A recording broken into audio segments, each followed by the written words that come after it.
NT Ramarao గారు రాజకీయాల్లో ప్రవేశించిన ప్రాంతం ఈ యొక్క గుడివాడ.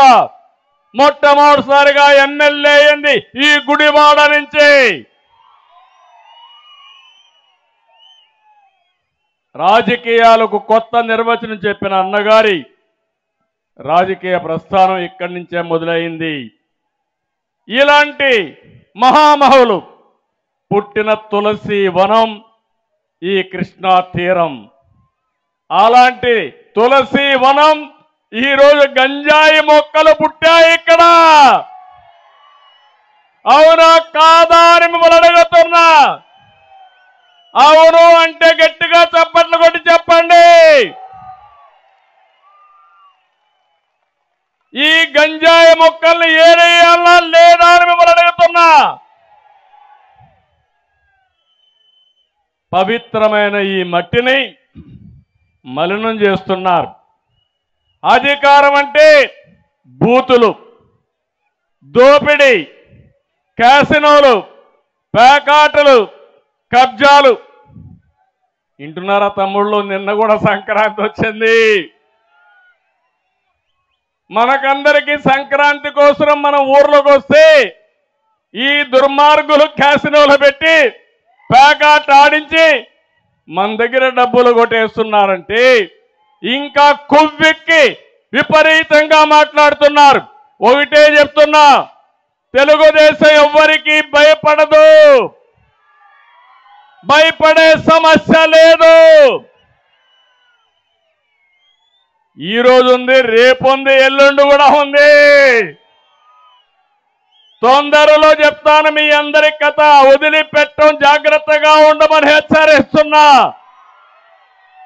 మంచిగా మీ పని చేయండి, మేము కూడా సహకరిస్తాం. మీరు చేసిన రౌడీయిజం, మీరు చేసిన అరాచకాలు గుర్తు తెచ్చుకుంటే రక్తం పొంగుతుంది.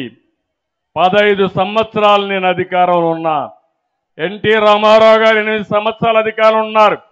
22 సంవత్సరాలుగా మనం కూడా ఆలోచించుంటే ఈ గంజాయి మొక్కలు పెరిగేటి ఆ తమ్ముళ్ళు అని మిమ్మల్ని అడుగుతున్నా. ఇంకో పక్క ఒక ముఖ్యమంత్రి పదవికి అర్హత లేని వ్యక్తి ముఖ్యమంత్రి అయ్యాడు. అందుకే చూస్తే బూతిశ్రీ అయితే ఆయనకి ఎమ్మెల్యే పదవి, బూతు రత్న అయితే ఆయనకు ఎంపీ పదవి, బూతు సామ్రాట్ అయితే అతనికి మంత్రి పదవి. ఇది ఈరోజు రాష్ట్రంలో ఉండే రాజకీయం. మళ్ళా కొత్త డ్రామా వేస్తున్నాడు. నిన్న మొన్న మీరు చూశారు, మీ బిడ్డ అంటూ ఎన్నికల ప్రచారానికి వస్తున్నాడు. మీరు ఒకటే చెప్పాలి, నువ్వు మా బిడ్డ కాదు, రాష్ట్రానికి పట్టిన క్యాన్సర్ గడ్డ, మిమ్మల్ని వదిలించుకుంటామని చెప్పాలి. పాత సినిమాల్లో చూసేవాడు నాగభూషణాన్ని, జ్ఞాపకం ఉందా మీకు? తడిగుడ్డతో గొంతులు కోసేవాడు. అలాంటి తడిగుడ్డతో గొంతులు కోసే రకం ఈ జగన్ అని చెప్పి కూడా నేను మీకు తెలియజేస్తున్నా. అన్ని కుట్రలే, అన్ని కుతంత్రాలే. చేసేది మాత్రం మీరు చూశారు. బాబాయ్ ఏమైంది? బాబాయ్ ఊ కిల్డ్ బాబాయ్. ఎన్ని డ్రామాలు జరిగాయి బాబాయ్ దీంట్లో. ఇప్పటికి కూడా అసలు వాళ్ళు అరెస్ట్ అయ్యారా అని నేను అడుగుతున్నా. అసలు వాళ్ళు అరెస్ట్ కారు. కడాన మీరు చూస్తే ఆయన కూతురు, ముఖ్యమంత్రి చెల్లెలు, ఆవిడ మీదనే కేసులు పెట్టారు. సిబిఐ పైనే కేసులు పెట్టే పరిస్థితికి వచ్చారు. ఏమనాలి వీళ్ళని అడుగుతున్నా అంటే, అడిగే వాళ్ళు లేరు, ఏం చెప్పినా నమ్మతారు, దౌర్జన్యం చేయాలని చేసే పరిస్థితికి వచ్చారు. నిన్నే చూశారు కోడి కత్తి సీను. ఏం తమ్ముళ్ళు, ఆ కోడి కత్తి సీను ఏమయ్యాడు ఇప్పుడు? ఎన్నేళ్ళయింది? 5 సంవత్సరాలు. ఒక దళిత వ్యక్తి ముఖ్యమంత్రి ఆ రోజు చెప్పాడు, నేనేదో లైట్గా పొడిస్తే ముఖ్యమంత్రి అవుతాడని. ఆయన లైట్గా పొడిచానని ఆయన చెప్తే కాదు నన్ను హత్యా ప్రయత్నం కోసం వచ్చాడని మన మీద నేరం వేయాలని ప్రయత్నం చేసి పాపం ఆ కోడికత్తి సీను జైల్లోనే ఉండిపోయే పరిస్థితికి వచ్చాడు. అంటే ఎలాంటి ప్రమాదకరమైన వ్యక్తో మీరు గుర్తుపెట్టుకోవాలి.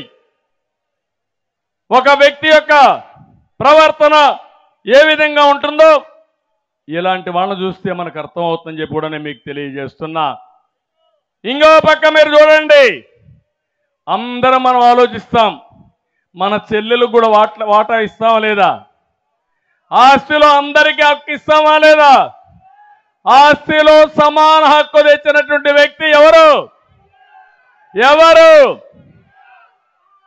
ఎన్టీ రామారావు గారు మొట్టమొదటిసారిగా మగబిడ్డ ఆడబిడ్డ సమానమే, ఆస్తిలో ఇద్దరికి సమాన హక్కు ఇవ్వాలని చట్టం తెచ్చిన ఒక మహానాయకుడు ఎన్టీ రామారావు గారని చెప్పి నేను మీకు తెలియజేస్తున్నా. కనీసం ఆస్తిలో హక్కు కూడా ఇచ్చే పరిస్థితిలో లేడు. మొన్నటి వరకు మీరు చూశారు ఏ విధంగా మాట్లాడారో. ఆవిడైతే మొత్తం జగనన్న బాణం, ఇప్పుడు జగనన్న బాణం ఎక్కడికి వచ్చిందో మీరే చూస్తున్నారు. మళ్ళీ అంటే నేనేమంటున్నానంటే విశ్వసనీయత గురించి మాట్లాడుతున్నారు.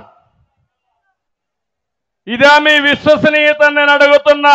జూనియర్ ఎన్టీఆర్ ఫ్లెక్సీలు తొలగిస్తే ఎవడ తీయమన్నా అది ఊడిపోయిన ఇంటికి అని ఊడిందా? వాళ్ళ నీచమైన బుద్ధి. ఎన్టీ రామారావు పేరు చెప్పి భజన చేసుకునేటువంటి కుటుంబ సభ్యులు ఎన్టీ రామారావుని పెద్ద ఎన్టీఆర్నేమో చంద్రబాబు కోసం దించారు. జూనియర్ ఎన్టీఆర్నేమో సిగ్గు లేకుండా బాలకృష్ణ మళ్ళీ అల్లుడి కోసం ఈ లోకేష్ పప్పుగడి కోసం సర్వనాశనం చేసేటువంటి కార్యక్రమం పెట్టుకున్నారు. ఇటువంటి బాలకృష్ణలో ఇటువంటి చంద్రబాబు నాయుడు 1000 మంది వచ్చినా కూడా జూనియర్ ఎన్టీఆర్ ఊడిపోయినటువంటి ఇంటర్ కూడా పేర్లేదు. వచ్చే ఎన్నికల్లో కొడాల నానికి డిపాజిట్లు కూడా రావు అని చెప్పేసి టీడీపీ నేతలు ఇవాళ సభ ద్వారా మేము ప్రూవ్ చేస్తామని చెప్పి టీడీపీ నేతలు. చంద్రబాబు 2014 ఎన్నికల ముందు 3 సభలు పెట్టాడు గుడివాళ్ళు. అప్పుడు కూడా ఏ సొల్లు కబుర్లు. కాకపోతే పోటీ చేసే అభ్యర్థులు మారారు, వచ్చి ప్రగల్భాలు చెప్పే సొల్లుగాళ్ళు మారారు. 2019 ఎన్నికల్లో కూడా కొడాల నానికి డిపాజిట్ లేకుండా చేస్తానని 3 మీటింగులు పెట్టి ఇటువంటి సొల్లు కబుర్లు, ఈ సొల్లు నా కొడుకులు సొల్లు పోరానని చెప్పారు. మళ్ళీ 2024 వచ్చింది, మళ్ళీ అభ్యర్థులు మారారు, మళ్ళీ మాట్లాడేవాళ్ళు మారారు. ఈ గుంట నక్క మాత్రం వీడు ఎట్టాగా ఉన్నాడు. ఇప్పుడు 2 మీటింగులు అయినాయి, ఇది 3వ మీటింగ్ పెడతాడు. ఎన్నికల్లోపు నా ఊడిపోయిన ఇంటర్ కూడా పేర్లేరు. కృష్ణా జిల్లాలో వైసీపీ ఖాళీ అయిపోతుందని కూడా చెప్తున్నారు సార్. జాయినింగ్స్ వరుసగా ఉన్నాయి, ఎక్కడ పెట్టుకోవాలో కూడా మాకు తెలియట్లేదు. ఎక్కడో పెట్టుకోమనండి. బాబు కొడుకులు ఇద్దరు పుస్తకాలు పెట్టుకుంటారు కదా, ఎర్ర బుక్కులు, అక్కడ పెట్టుకోమనండి. బాబు కొడుకులు ఎర్ర బుక్కునే చించి తోసుకోమని చెప్పి కదా, వీళ్ళని కూడా ఎక్కడో దోసుకోమని చెప్పండి. జన సమీకరణ రాకుండా పోలీసులు అడ్డుకుంటున్నారు అని చెప్పి. అసలు చంద్రబాబు గుడివాళ్ళు ఎవడొస్తాడు? కాదు, చంద్రబాబుని గుడివాళ్ళు పట్టించుకునేవాడు వాడు దొంగ 420 గాడు అని తెలియదు. మా గుడివాళ్ళలో మాకు ఎన్టీ రామారావుని అంత మహోన్నతుడిని పార్టీ నుంచి తొలగించి ముఖ్యమంత్రి పదవి కొట్టేసి మా ప్రాంతం వాడిని సంకనాకి ఇచ్చేసినటువంటి వెధవీడు అని తెలియదు. వీడికి ఎవడొస్తాడు? చంద్రబాబు నాయుడికి జనం వస్తారా? అంటే 1,00,000 మందితో సభ పెడుతున్నామని టీడీపీ నాయకులు చెప్తున్నారు కదా సార్. మొన్న 2 లక్షలు అన్నారు, ఇప్పుడు 1,00,000కి వచ్చారా? అది మొన్న వాళ్ళే పార్టీ మీటింగ్ పెట్టి 2 లక్షల మంది జనం అన్నారు, ఇప్పుడు 1,00,000కి వచ్చారా? అక్కడ తీసుకున్న ల్యాండ్ ఎంతో చూసారా మీరు? 22 ఎకరాలు పొలం తీసుకున్నారు, దాంట్లో 9 ఎకరాలు పార్కింగ్ పెట్టారు, 5 ఎకరాలు డయాస్ వేశారు, 5,000 కుర్చీలు వేశారు. 1,00,000 మంది వస్తారా? ఇప్పుడు వెళ్ళి లెక్కేటాడు కుర్చీలు 5,000. 5,000 ఒకటో కుర్చీ ఉంటే నేను గుడివాడ వేసి వెళ్ళిపోతా. మీరు వెళ్ళా లెక్కేటాడు మీడియా వాళ్ళు. 22 ఎకరాలు ల్యాండ్, 7 ఎకరాలు పార్కింగ్, 9 ఎకరాలు పార్కింగ్, 5 ఎకరాలు ఏమో డయాస్ అంట, ఆయన సెక్యూరిటీ అంట. వేసి 5,000 కుర్చీలు వేసి 1,00,000 మంది వస్తారు. 5,000 కుర్చీలు 1,00,000 మంది కూర్చుంటారు. అంటే ఒక్కొక్క కుర్చీలో 10 మందిని కూర్చోబెడతాడు ఏంటి? ఇవన్నీ సొల్లు కాబులు. 5,000 మందికి అక్కడ ఏర్పాట్లు చేశారు. చంద్రబాబు మాట్లాడేటప్పుడు 3,000 మంది ఉంటారు. చంద్రబాబుకి ఆయన ఋత్విక్ రోషన్ ఏంటి ఓ జగబడి వచ్చేటకి ఈ సొల్లు కానీ నా చిన్నప్పటి నుంచి చూసి సొల్లు కబుర్లు, సొల్లు పురాణం ఇవన్నీ ఈయన వాళ్ళకి చెవుల్లోంచి రక్తం గారింది. చంద్రబాబుని పట్టించుకున్నాడు గుడివాళ్ళు ఎవడు ఉండడు. అంటే మీరేమో ఏమీ లేదంటున్నారు. ఒక పక్కన బాలసారి గారు జనసేనలో చేరుతున్నారు, పారసారి గారు టీడీపీలో చేరుతున్నారు. ఎందుకంటే ఇట్లా వెళ్తున్నారు? జగన్మోహన్ రెడ్డి గారు నిన్ను టీవీలో, నువ్వే టీవీ ఎన్టీవీ, నిన్ను తీసేస్తే నువ్వు ఎక్కడ చేరుతావు? ఏదో ఛానల్ చేరవా? ఇంటికాడ కూర్చుంటావా? ఆయన వేరే చోటుకి వెళ్ళమని వెళ్ళారు, ఆయన చెబుతున్నాడు కదా. కాదు సార్, పార్థసారథి గారి దగ్గరికి ఎవరు వెళ్ళారు? వైసీపీ లీడర్లు పార్టీ వీడి వెళ్ళొద్దని చెప్పి ఎవరు వెళ్ళింది? ఎవరు? అయోధ్యరావు రెడ్డి గారు నేను కూడా వెళ్ళా. ఎందుకన్నా మనందరం కలిసి ఉన్నాం కదా, కలిసి ప్రయాణం చేద్దామని చెప్పి. తీసేశారన్నారు కదా. అవునయ్యా, ఆయన తీసేసాడు, మేము ఉండమని అడుగుతాం. పీకేసేది మేం కాదు కదా. కలిసి ఉందాము అన్ని చోట్ల, ఇప్పుడు దాకా కలిసి ఉన్నాం కదా, కలిసి ఉందాం, తొందరపాటు మాకని చోటాకి వెళ్తాం. వాళ్ళంతా పీకేసిన వాళ్ళు వెళ్తున్నారు పక్కపక్క. మరి ఎవరు వెళ్తారు? అది ఎవరు వెళ్తారు? జగన్మోహన్ రెడ్డి గారు సీట్ ఇస్తానంటే నాకు వద్దు, జనసేన తెలుగుదేశం మాకు తెలదు, ఏ పార్టీకి వస్తే సీట్ ఆ పార్టీలో చేరుతామని చెప్పి వెళ్ళేవాళ్ళు ఎవడు ఉన్నాడా? అది జగన్మోహన్ రెడ్డి గారు పీకేసిన వాళ్ళు తప్పించి, పక్కన పెట్టిన వాళ్ళు తప్పించి ఎవరు వెళ్ళారు చెప్పండి, వాడి పేరు చెప్పండి.